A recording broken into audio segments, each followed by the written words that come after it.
Hi, I'd like to talk to you today about a group of diagnoses in child psychiatry that is called somatic symptoms and related disorders. This was a new group of diagnoses that was made by the DSM-5 in May 2013. As you can see in your slide, there are some diagnoses, for example, somatic symptom disorder, illness anxiety disorder, conversion disorder, psychological factors affecting medical conditions, factitious disorder, and some others. As you can see, these are a group of anxiety diagnoses, but now they are into another group. The common feature in all these diagnoses is the prominence of these somatic disorders, but associated with significant distress, with a significant impairment for people who is suffering from these problems. And these individuals are commonly encountered in primary care, rarely in psychiatric settings. That means that they go to their physician, their normal physician, or they go with their pediatrician, and they are not in psychiatric clinics. Obviously, these physical symptoms or somatic symptoms are very common in children and adolescents. They find very difficult to express their feelings and emotions through language. And because of this, psychological distress may be expressed as physical symptoms. That's why this kind of children and adolescents are feeling really bad with a headache, abdomen ache, etc. What is this group of somatization? That means that there are some features, clinical and behavioral features, that can show us that a person is experiencing and communicating psychological distress through these physical symptoms, not accounted for pathological findings. These symptoms are attributed to a physical illness, and this leads to seeking medical help. Family normally goes to some pediatrician, some physician, to look about what's happening with their children. When we have these problems, symptoms are not under conscious control. However, in children and adolescents, it's very difficult to establish the level of conscious control.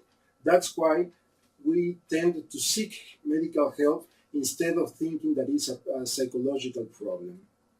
Parents normally are aware that their children may sometimes experience these somatic symptoms if they are worried about something or trying to avoid something. And this is the normal behavior of parents that look about these kind of problems with their children.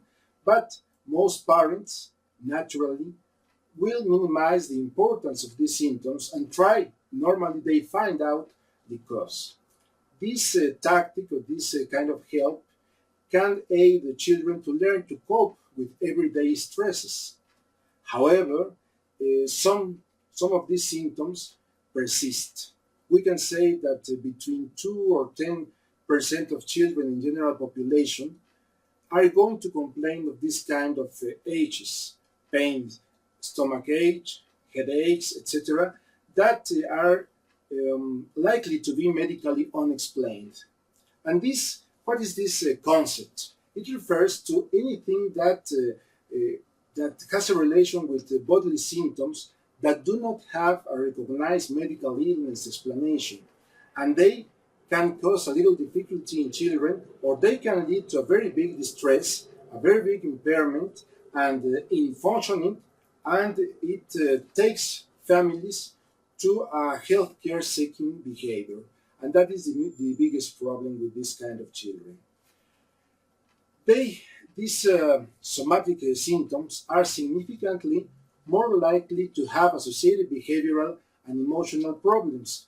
These kind of children are miss nursery, they spend time to attend clinics, and they may also be at increased risk of experiencing further physical symptoms and psychological difficulties later in childhood or in adolescence.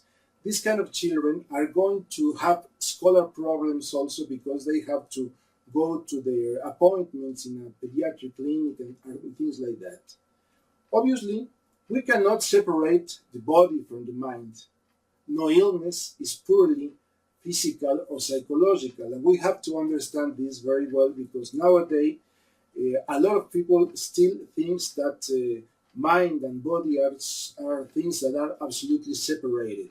There are many ways in which physical and psychological symptoms interact and develops a psychological distress and a difficulty for everyday living. These somatic disorders tend to present repeatedly to primary care practitioners, pediatricians, rather than psychiatrists, because these presenting symptoms are really physical for families. And that's why these families tend to attribute these symptoms to organic and not psychological causes. The medical help seeking behavior that usually accompanies the symptoms often leads to numerous and potential painful medical investigations, even potentially dangerous because these investigations can be difficult for these children. Treatments are also sought before their psychological nature is identified.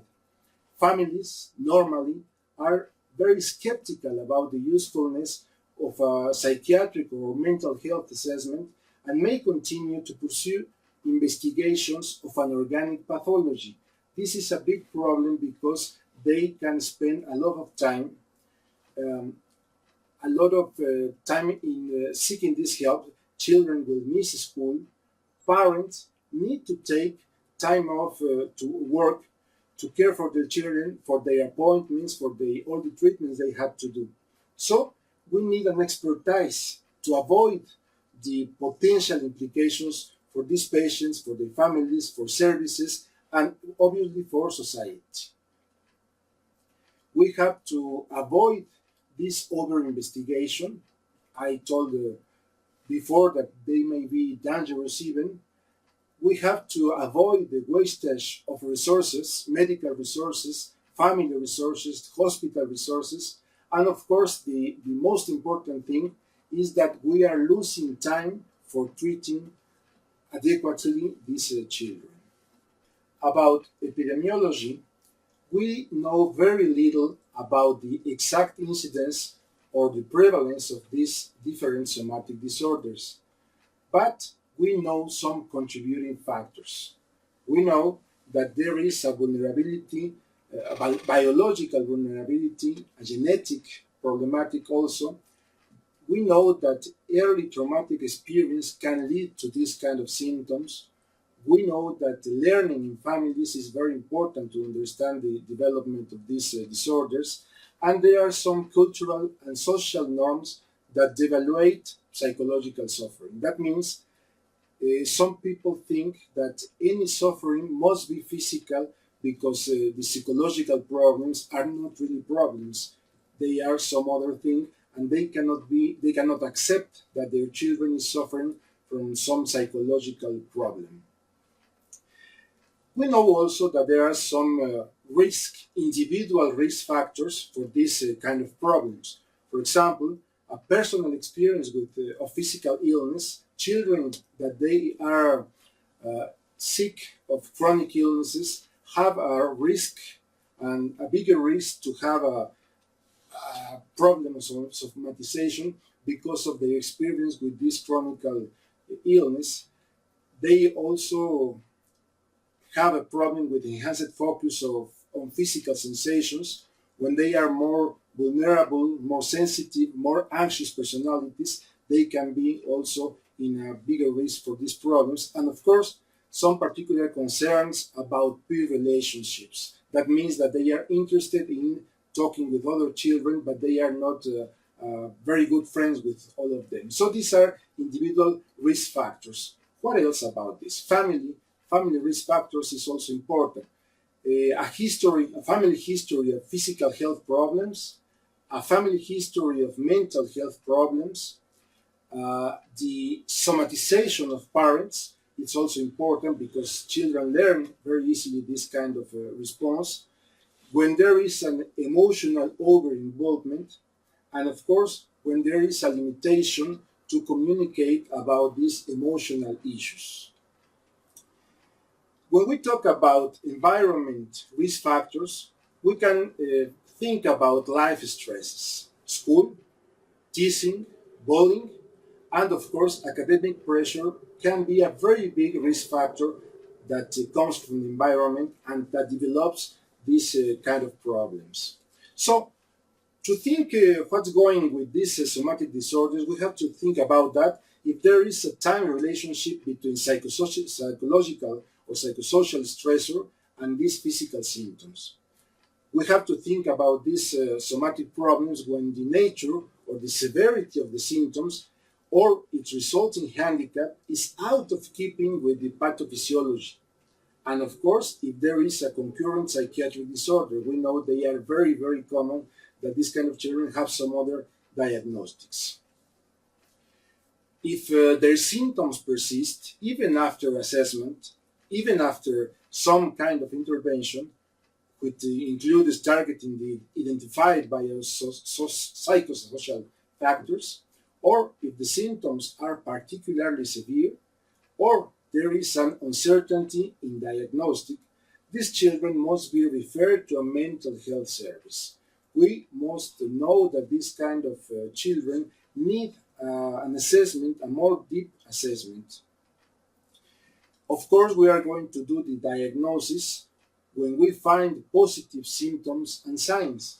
What does it mean? It means that we have to find symptoms about distress, symptoms about abnormal thoughts, feelings, or behaviors in response to these symptoms, and not only the absence of a medical explanation of somatic symptoms.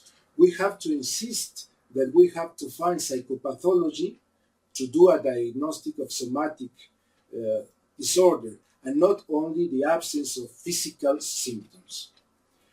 Because of the predominant focus on lack of medical explanation, these individuals tend to regard the diagnosis as a pejorative one and implying that their physical symptoms are not real.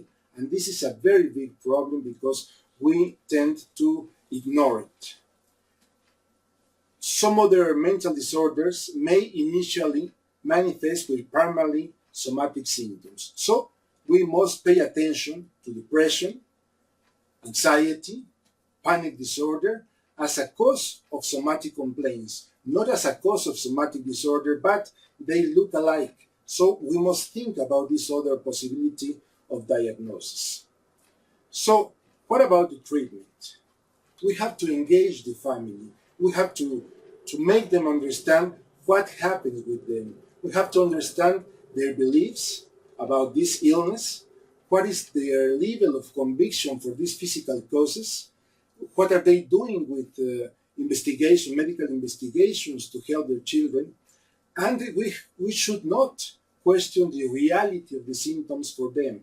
We have to acknowledge that the patients have a real illness and they disrupt their whole life and they impact in their family.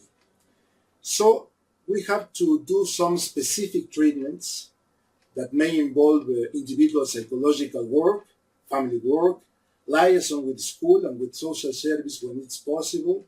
Of course, we would like to have a big coordination of all therapists, all professionals that are involved with this problem. And in this group, I think that teachers must be included. They are particularly important, especially when there is a problem with attendance to the school.